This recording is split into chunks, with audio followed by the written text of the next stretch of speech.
The Saionji family children. क्या हो अगर आपको 16 साल के बाद पता चले कि जिन लड़कियों के साथ आप रह रहे हो वो आपकी ब्लड रिलेटेड सिस्टर है ही नहीं, वो आपकी स्टेप सिस्टर्स हैं।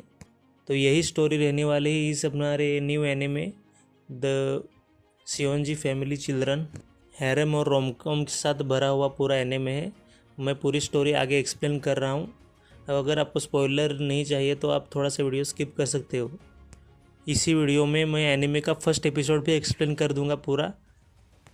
फर्स्ट ऑफ ऑल एनिमे के बारे में बात करते हैं। ये एनिमे के राइटर और रेंटल गर्लफ्रेंड के राइटर एक ही हैं, मतलब एक ही ने एनिमे लिखा है दोनों भी।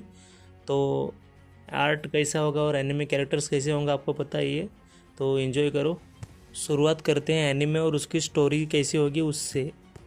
एनिमे का फर्स्ट एपिसोड रिलीज़ होगा 8 अप्रैल, मतलब आज के ही दिन ही, और आज ही मैं ये वीडियो डाल दूंगा, तो सब्सक्राइब और लाइक कर देना प्लीज़।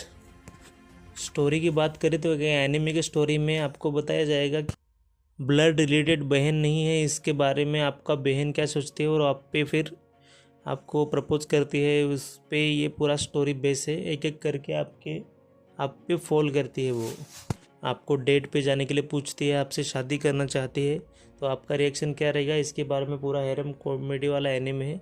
इसलिए मैं पहले कैरेक्टर को इंट्रोड्यूस करता हूँ, फिर स्टोरी को फर्स्ट एपिसोड को एक्सप्लेन करना शुरुआत करता हूँ। हमारे फर्स्ट कैरेक्टर का नाम है बांद्री, सेकंड कैरेक्टर का नाम है सेहा, थर्ड हमारा मेन कैरेक्टर आराता और उसकी ट्विन सिस्टर औका, फोर्थ नंबर पर है मिनामी और उसकी ट्विंस ब्रदर सियोन, और फिफ्थ नंबर पे है कोटोनो। ये एनिमे इन्हीं 7 कैरेक्टर्स के अराउंड इन्वॉल्व करता है। बताने के लिए एनिमे के बारे में ज़्यादा कुछ नहीं है, इसलिए फर्स्ट एपिसोड को शुरुआत करते हैं।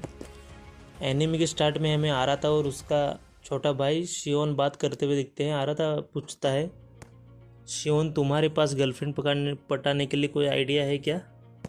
शियोन बोलता है, नहीं मेरे पास कोई आइडिया नहीं है। शियोन बोलता है, अभी गर्लफ्रेंड पकड़ने का क्या जल्दी है इतने तुमको? ऐसा बोल के वो उसका मजाक उड़ा रहा होता है। फिर शियोन बोलता है, मुझे भी ऐसा गर्लफ्रेंड में कुछ इंटरेस्ट नहीं है, लेकिन मुझे भी जानना था कि सेक्स होता कैसे, इसलिए मैंने भी गर्लफ्रेंड पटा ली। ये सुन के आराता पूरा शौक हो जाता है और पूछता है कि कैसा होता है सेक्स? शियोन बोलता है, अमेजिंग। ऐसा उनकी बातें फालतू की चलती रहती है। फिर वो दोनों चले जाते हैं अपनी बहनों के पास।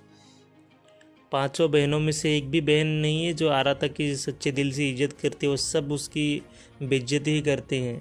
मतलब गर्लफ्रेंड नहीं इसलिए बेइज्जती पूरी, वर्जिन क्या क्या बोलते हैं इसको। आगे सीन हमें दिखाया जाता है जब ये 5 लड़कियां मतलब स्टेशन पे खड़ी होती हैं और सारे लोग इन्हें ही देख रहे होते हैं, क्योंकि स्कूल की सबसे खूबसूरत लड़कियां यही होती हैं।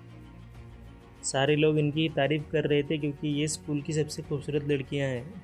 खूबसूरत, स्मार्ट, मतलब स्कूल में टॉप, सेकंड, थर्ड आने वाली यही हैं, और स्पोर्ट्स में भी अच्छी यही हैं। अगर आप चाहते हो कि मैं वो लाइन टू लाइन एकदम वर्ड टू वर्ड पूरा एक्सप्लेन करूँ तो कमेंट करके बताना, वैसा एक्सप्लेन करके चाहिए तो। और अगर पूरा चैप्टर वाइज मतलब चैप्टर में क्या हुआ ऐसा एक्सप्लेन करूँ ऐसा चाहिए तो कमेंट करना वो भी। नेक्स्ट चैप्टर पे बढ़ते हैं क्योंकि बाकी बीच में है कुछ वो फालतू का ही है। जिस दिन छोटी सबसे लड़की उसका बर्थडे होता है, वो होने वाली हो 15 साल की, उस दिन सब पार्टी के लिए जमा होते हैं। पार्टी में भी सब लोग कैसे लग रहे हैं उसके बारे में बातें होती हैं। फिर आराता के फादर आते हैं और वो बोलते हैं कि तुम कोई भी ब्लड रिलेटेड नहीं हो, सब तुम ऑर्फन से अडॉप्टेड लोग हो। बेसिकली ये सुनकर सभी शौक में चले जाते हैं। कोई किसी को भी बात पे यकीन नहीं होता है कि 16 साल से जिसको मैं अपना ट्विन सिस्टर मान रहा हूँ वो मेरा स्टेप सिस्टर है। उससे पहले एक इंसिडेंट हुआ था, उसके बारे में बात करते हैं। आराता शिहो को बताता है कि उसकी सबसे छोटी बहन है जिसका नाम है कोटो, उसने प्रपोज कर दिया था आराता को। मतलब उसको कोटो को पता भी नहीं था कि वो ब्लड रिलेटेड है कि नहीं, फिर भी उसने प्रपोज कर दिया था आराता को। ये बात आराता शिहो को बताता है। शिहो पूछता है आराता को कि तुमने क्या जवाब दिया, तो आराता बताता है कि वो बेसिकली मेरी सिस्टर, ये छोटी, तो मैंने उसको मना कर दिया और किसी को बोलने से मना कर दिया। लॉन्ग स्टोरी शॉर्ट में बताऊं तो कोटोनो को आराता पे बहुत पहले से क्रश है। पार्टी ख़त्म होने के बाद आराता सोचता है कि जाके शॉवर लेता हूँ, इसलिए वो शावर की तरफ जाता है, लेकिन उधर पहले से कोटोने नहा रहे होते हैं। आ रहा था उधर कोटोने का नहाते हुए देख लेता है, इसलिए वो जल्दी से भाग जाता है। लेकिन कोटोने उसको बोलते हैं कि मेरे आके पीठ घिसो बचपन की तरह। आ रहा था पहले तो मना ही करता है, लेकिन वो एंड द एंड मान ही जाता है।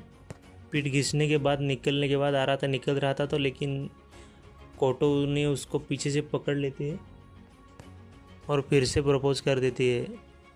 ये सुन के आ रहा था भाई की तो फटके हाथ में आ जाती है, लेकिन वो कैसे भी करके समझा के वो उधर से बात से निकल जाता है।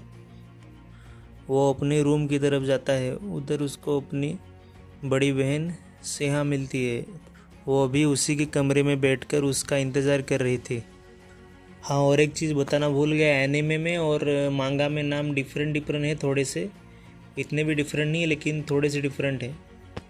आरा था पूछता है सेहो से कि क्या कर रही हो इधर। सेहो पूछते है कि ऐसे ही चेक करने हो, मेरी बुक रह गई थी शायद एक। ये बोल के वो उसको बेड पे गिरा देती है और उसके ऊपर जाके बैठ जाती है। आरा तक की फटके फिर से 4 हो जाती है। सेहा पास जाकर उसकी आरा तक की दिल की धड़कन चेक कर रही होती है, तो उसको नॉर्मल लगती है। फिर वो बताते हैं कि मैंने तुम लोगों को बात में देख लिया था कि प्रपोज करते हुए, मैंने मतलब सारी बातें सुन ली थी, इसलिए तुम अपनी बहनों के बारे में क्या सोचते हो, इसलिए मैं तुम्हारी चेक करने के लिए आ गई है। सेहा बोलती है क्योंकि हम ब्लड रिलेटेड नहीं हैं, तो हम फिज़िकल रिलेशनशिप बना सकते हैं, ऐसा मुझे लगा। इसका तुम फ़ायदा उठा रहे होगे, इसलिए मैं तुम्हें चेक करने के लिए आ गई। ये बोल के वो आ रहा था कि रूम से बाहर निकल जाती है। उसको बाहर जाके वो बोलते हैं कि मुझे तो वैसे कुछ नॉर्मल ही लगा सब, मतलब आ रहा था कि दिल की धड़कन नॉर्मल ही थी, तो मतलब कुछ भी गलत नहीं हुआ है। पहली वीडियो इसलिए ज़्यादा लंबी नहीं कर रहा हूँ, 5 से 6 मिनट तक की रहेगी वीडियो ये।